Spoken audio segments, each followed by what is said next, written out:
blood brothers and sanguine sisters to Deeply Discussing Dexter. I'm your host, Dale Maxfield. I'm joined by Aaron Caldwell. Hello. Brooke Merritt. Hello. And Zach Rowland. Hey. And today we are discussing Season 5, Episode 5, First Blood. On this episode, Harrison goes ham, Deb and Manzone find a maggot factory, Laguista is threatened by an IA agent potentially sleeping with LaGuerta, and Lumen agrees to leave town and has a pat-down meltdown. What did you guys think of this episode overall? I didn't hate it. It's not necessarily in my favorite categories, but I'll say this. So far, I'm not disliking this season as much as I was led to believe I would dislike, maybe. But also, I'm not sure if that's really the intent of the show. I don't know. It was okay. It was good. Yeah, I felt the same way. It was just an episode. I have nothing good to say about it, nothing really bad to say. It was just an episode. And that is kind of representational of this entire season. It's just there. It's not good, it's not bad, it's just there. And that's how I felt about this episode. Yeah, I mean, they've rebooted the show. They've gotten rid of the whole Rita and the kids thing. The only vestige of that is the whole Sonia and Harrison thing of can Dexter keep Sonia from quitting her job and leaving him to have to be a parent at all or not?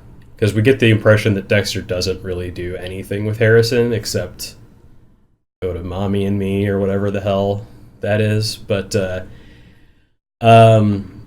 and before I even get into the plot, I wanted to point out, in true Dexter Blu-ray fashion, the menu montage on the second disc, which we're now on, is showing clips of things that haven't happened yet, including shots of Peter Weller, Johnny Lee Miller, and Lumen holding a gun. So some of that happens in this episode, but if you popped in that second disc and had to wait for your significant other to get back from the bathroom, you would probably see some things that you shouldn't see yet. Well, also, like, Johnny Lee Miller, he hasn't even made an appearance. I don't think he makes an appearance. Neither is Peter Weller. Yeah, I'm like, at this who are point, those guys? Yeah, it's like, I guess Peter Weller's first appearance is this episode. He's in this episode, barely. Yeah. Oh, boy. And Lumen with the gun is in this episode. I didn't even see him in this episode, I don't think. Yeah. Wasn't it just like a quick flash? RoboCop? I'll point it out when it happens. Well, this was just an episode that I was just there for. It's not like I was paying any attention. I was just watching it out of obligation, not out of interest. Yeah, I had some similar times where I was like, I had this problem where I keep thinking about how funny it would be if they just replaced Julia Stiles with Ryan Stiles. And then I start daydreaming in my head about Ryan Stiles playing the part and completely miss what's going on and have to rewind and listen again. That would significantly change the show. Yeah, it really would. Definitely later this season. So, it starts with Dexter taking Harrison to some kind of toddler play class. It doesn't tell us this until later in the episode, but it's called Mommy and Me. Under the cover of a big tarp, Harrison scratches another kid's face and cleans the blood off his fingers. Dexter says he's already getting rid of evidence. This scene then and now irritated me, but only because I've been in that situation where I'm the only dad at a mom and child event, and that's always an irritating thing when that happens. So it's more PTSD than just irritation with the episode. Mm-hmm.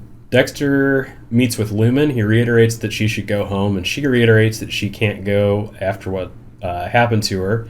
Her wounds are now down to some scrapes on her knuckles and a strangely wet scratch where her hair parts that she should be able to cover, but I think the makeup department made sure it was there, so we noticed. Well, they have, like, the worst makeup department ever on the show, for the most part. Yeah. Cutting costs wherever they can, yeah. I've never seen anybody who's been beat up or bruised or injured, ever.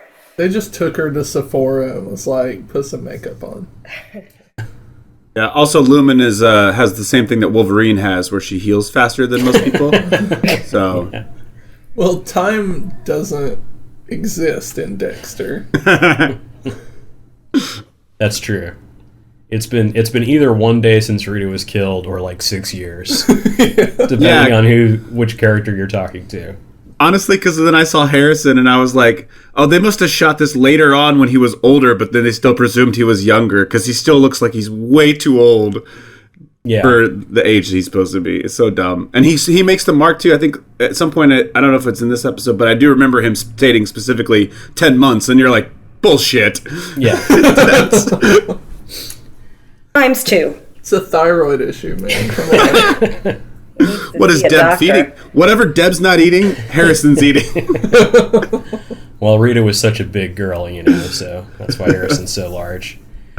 Lumen asks Dexter to help her find the men responsible and kill them. Dexter says that will only make things worse and open up something more dark within her. He gives her a plane ticket to Minneapolis. She leaves with the ticket angrily, obviously not taking his advice.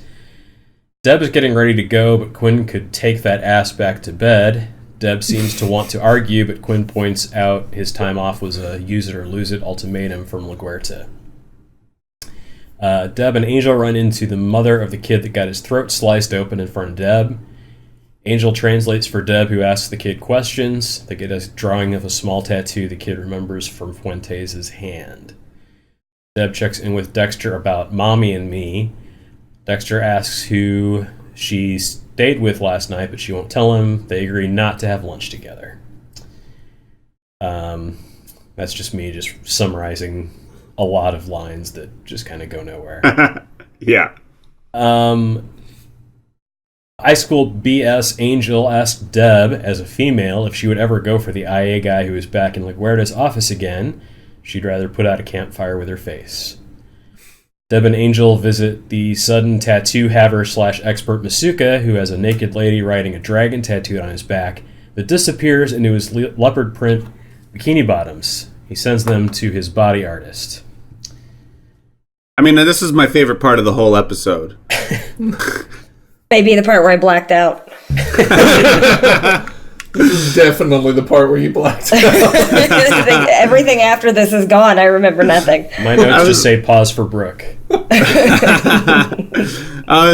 me, I was like, this is so gratuitous. Like, this is not what tattoo parlors are in the slightest. Like, at least in my experience. Maybe in Miami, it's a little bit more sleazy. I don't know. I thought it was just so funny. I think I was pretty much giggly at this point, not just being like, this is stupid. This is not what life is like, but whatever. It's Miami and Dexter. The only thing that popped into my head was as soon as you saw it, it's just like, yeah, of course. Yeah. Yeah. And like went under and came back out of his underwear, and yeah, there was something gnarly going on. We saw more Masuka than was necessary. Yeah. They really were just trying really hard to give him something to do. They're running out of obnoxious lines, so they had to show him pretty much naked. Well, and he kept talking about if they kept making fun of him, he was going to drop the curtain, which sounded like completely the wrong thing I wanted. And then Deb was done with him, and she said, drop the curtain, like she didn't want to see it anymore. And I'm like, don't tell Masuka to drop anything. Yeah. You're going to end up way worse shape than you're in right now. Oh, sorry, I jumped the gun. We're just talking about specifically the Masuka tattoo. I thought we were talking about and the tattoo parlor, because that's my bad. Oh, the parlor. Yeah, we'll get into that. We're getting to the parlor. That's what I was thinking of when I was like, this is ridiculous. But this is the prefaces to that, which is just as ridiculous. Yes. It's all ridiculous, so it's fine. Yes. Dexter goes to Case Boyd's apartment to try and find information on his accomplices. Someone else came in and left blood at the scene trying to cover something up, but the blood turns out to be Lumen's. Surprise, surprise. Dexter picks the lock on Lumen's motel room and finds her crime board complete with questions like, where did it happen? She has a new name, but is unsure if he was involved. Harry tells Dexter that Lumen seems unstable. Thanks a lot, Harry. Harry's he's so pathetic. Dexter and Lumen meet again at the same place. They have the same conversation. Dexter tries to talk her out of hunting her attackers. She still disagrees and leaves. Linguista have a scene. Angel asks if there's anything they need to know about his case with IA. She's evasive and says she might be late getting home. Angel sees her leave in a car with the IA agent.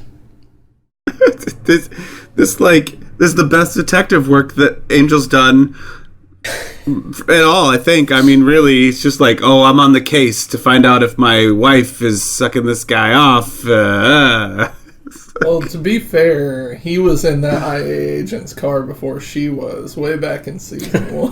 That's right. I may have seen something that I shouldn't have. This whole plot line is so stupid, and they play it like Angel's not allowed to question her when they're at work, which, okay, whatever, that's fine. But they do live together. So you'd think at some point he'd be like, I'm your husband, please tell me what the hell you're doing with that guy. Yeah. And she should have to answer. But in their relationship, she is always outranking him. And he can never get a straight answer out of her. Yeah, and it's so stupid, not to jump the gun on this one too, but like the thing when we find out what the whole thing is about or whatever, it's just like, that's a conversation you can have with a person and still keep it a secret. Like, there's no reason to keep it a secret whatsoever. From Angel. There's no reason to keep it a secret from Angel. But that doesn't move this terrible plot forward. Nothing moves this plot forward because it's a terrible plot. Yeah. This plot's been going for 2 seasons? One and a half. This so far. Of them being married is... Well, them together. Yeah. 1.5. Yeah, it's just way too long. Everything with those two is one of them not trusting the other over and over in different ways. She's got too much money, I don't trust her. She's with it's the same thing. And nobody Angel cares about them asking anyway. Deb what she thinks about the theoretical situation of... Deb. Why Deb, of all people? Go ask somebody else. Like, I'm waiting for him to pass LaGuerta a note that just says, "Are you cheating on me? Check yes or no." Well, yeah, and Deb should just answer like every question with, "Well, when I was dating the ice truck killer, this is what happened." So that's my experience, Angel. The new Camilla brings Dexter the record for Bruner, Lumen's target. I don't think we've seen her for a season or two. Masuka takes Deb to meet Michelangelo, the tattoo artist. I didn't look up this actress's name, but she is one of the regular characters on the Ray Donovan show.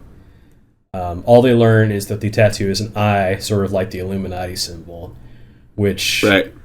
Man, the insight there. Thank goodness they got to go to the tattoo parlor and find that out. Hey, Miami Metro would have never figured that out. Yeah, that's what I was saying about how like the tattoo parlor is like a gratuitous moment they have to just like throw in there, so that there's like, oh, remember this is Showtime. We can have these stupid things we need to do to get Masuka on camera. Well, and Masuka has that whole thing where he's like, he gets excited by the girl getting the tramp stamp. Yeah. And Deb says, well, she's into needles. Show her your dick. So. Well, we wouldn't have some of the best lines of the season.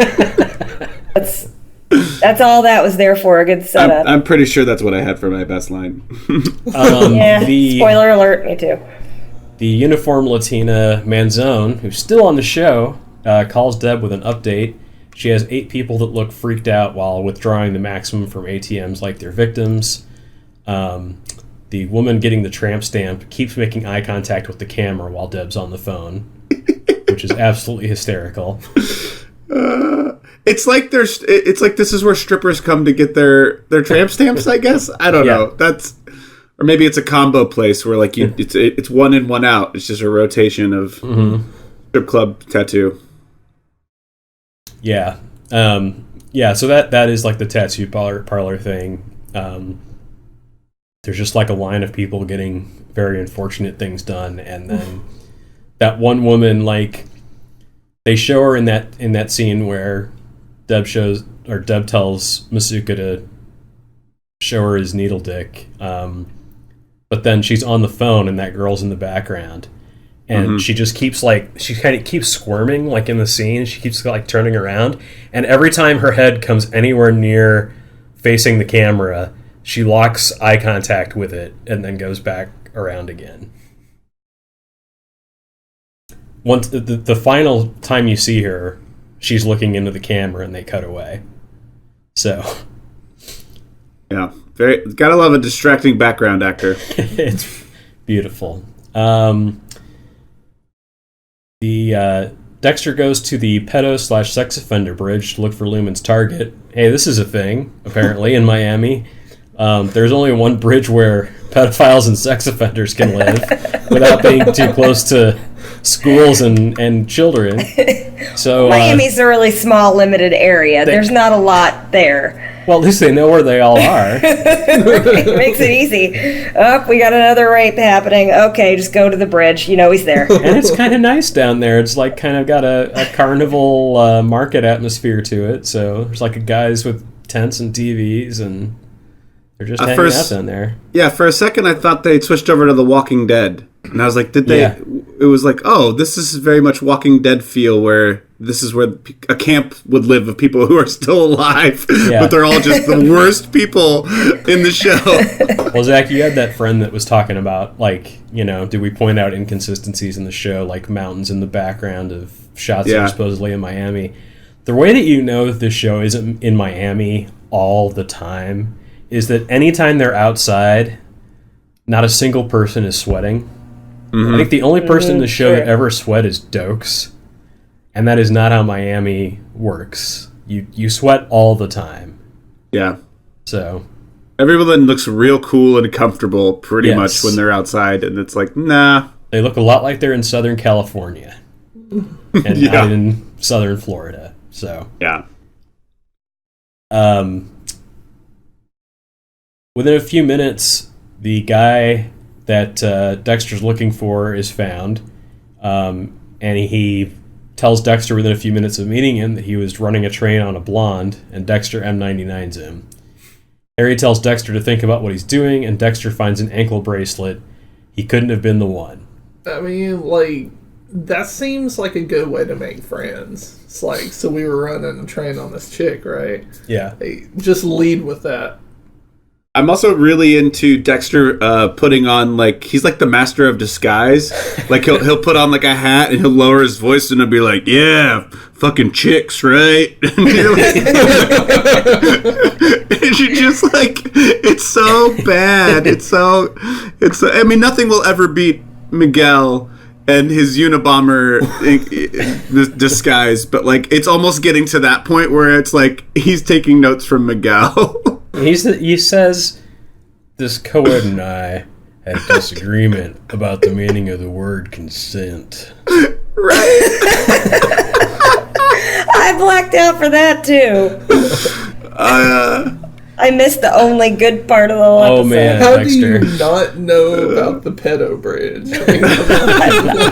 I did remember the pedo bridge part, but everybody does. It's the only place they can live. So he had, the guy has an ankle bracelet and is on parole. He could not have gone outside of the area of the pedo bridge. Yeah, which is another thing, because when you have an ankle bracelet, usually don't they have, it's like to an address or whatever, like there's a set location. That's pedo bridge. It's so weird. You have to have an ankle bracelet to live on Pedo Bridge. It's kind of a thing. Yeah, that's just like, it's like a colony. How are you not getting this? Like, this is where they live now. It's not just a regular ankle bracelet. You step outside from under the bridge, you get shocked. It's a whole thing. You go there, they give you an ankle bracelet and a trash fire, and that's what you get. Yeah, Dexter had to put one on to go in there. So, yeah. Dexter comes home to find Quinn and Deb at the apartment. He asks what Quinn is doing there, and Deb pretends he was there to borrow a book. Very convincing, and shows him out. Deb admits that she and Quinn are fuck buddies. Dexter tells her to keep Quinn away from Harrison. Wait, yeah, like just the most awkward family moment, and it's like doesn't have to be, because Quinn. What is Quinn gonna do with Harrison? That's a stupid thing. He saw Quinn at the pedo bridge. They left out that part. No, it's actually. I mean, what's going on there is Dexter knows that Quinn is sort of onto him. Right. He's sort of like into that. So he uses, I guess, like a morality thing against Deb of like, don't do your whoring around my son. Well, that would have been a better line. Well, Deb probably would have kicked his ass if he'd said that, but after he slams the door in her face, she says, like, actually, Quinn's not that bad. So yeah. Also, can I ask, where did that room come from that he went into? Because isn't his bedroom down the hallway where the kitchen is? And is it great question. I was like, where did that room come from?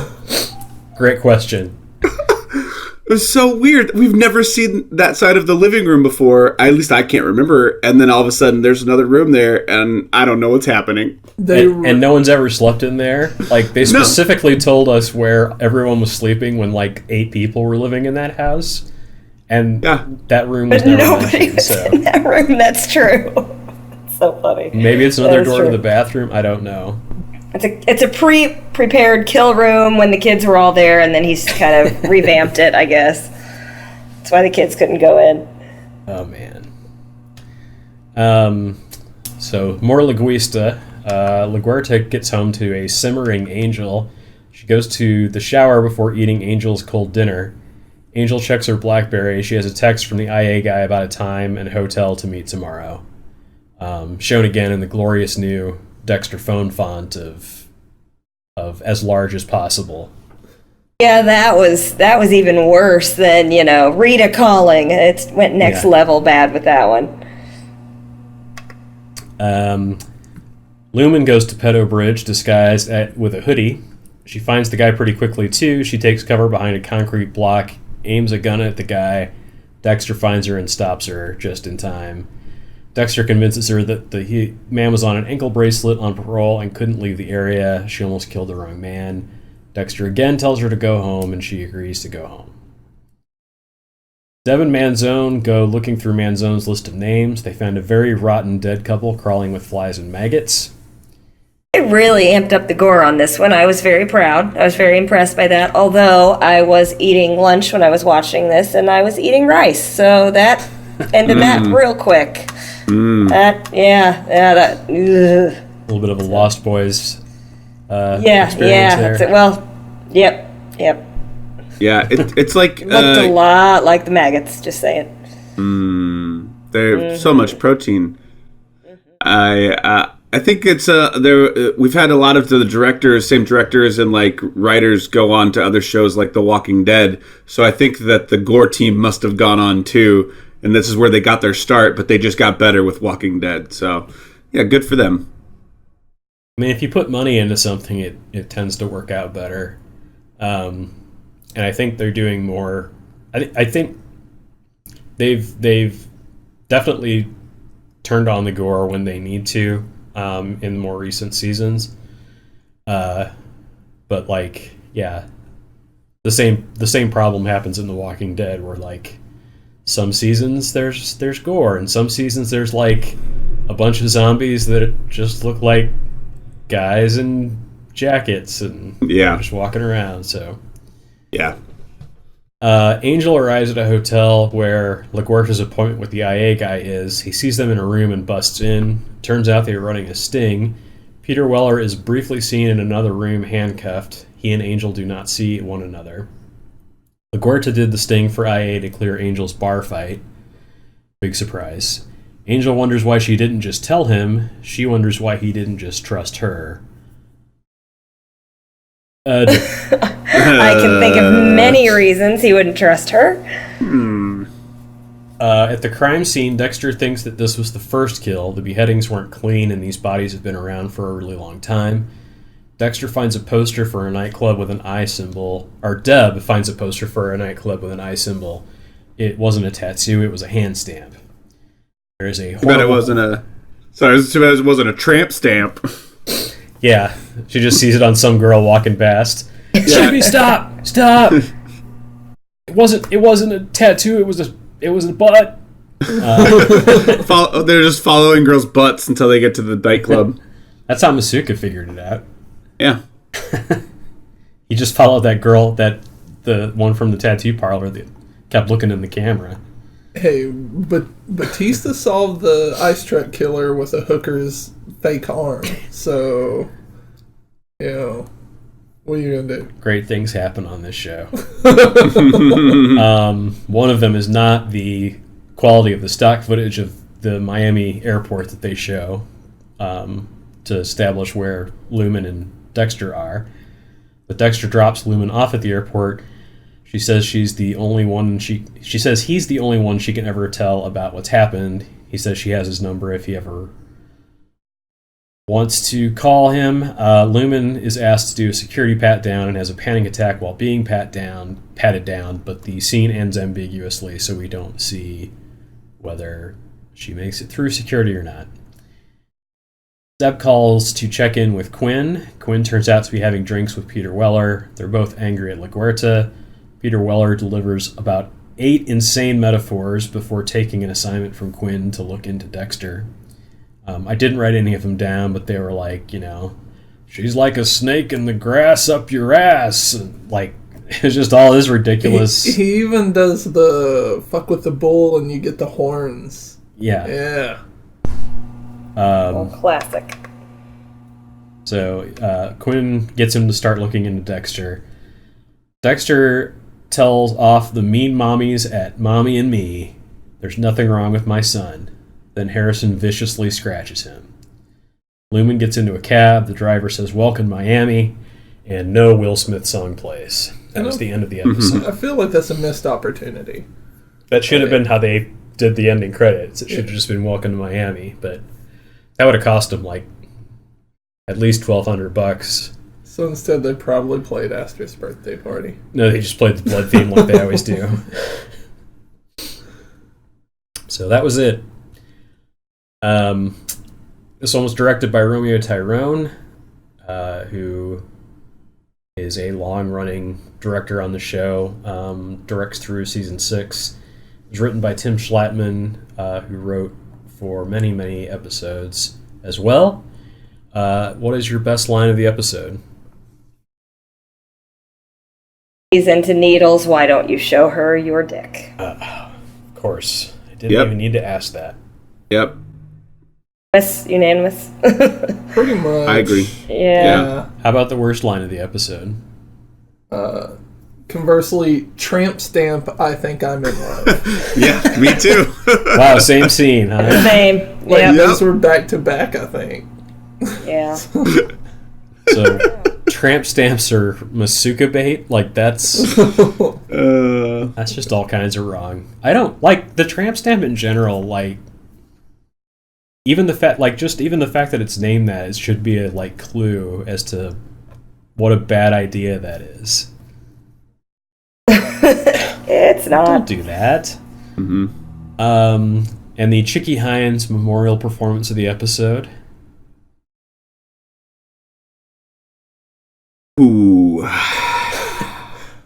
Tramp stamp girl? I mean... Yeah. You know what? She deserved it by locking eyes And with her the camera. inability to not look at the camera. Yeah. Honestly, More than anybody else. Yeah, well, if it's not her, it's Michelangelo, Michelangelo. It was like... Telling them it's an eye. Yeah, that was good. She looks recognizable, and I was like, well, at least she's just playing the part well, no matter what. So there was that. I just put down Lumen, but she didn't really do much this episode. There wasn't anything spectacular. Well, about she and this Dexter episode. had that same scene twice. Yeah, where they met in the diner and had the same argument. So that was going on. I thought her performance was good in this episode. Gave it to her because there was nobody else. And then her little, panic attack, she played that pretty well. And Yeah. I didn't know what else to give it to. I'm going to give it to Ryan Stiles because in my head that was the best. That was the best version of the events as I saw them. But Wish we could see the episode in your head. It's better than this one. Man, it's so much better. Like Ryan Stiles does the whole performance in the Carol Channing voice that he does. So, but I have to find them. They hurt me. I need to hurt them back. That'll do it. Thanks, guys, for helping me with Season 5, Episode 5, First Blood. And we'll be back on the next Deeply Discussing Dexter.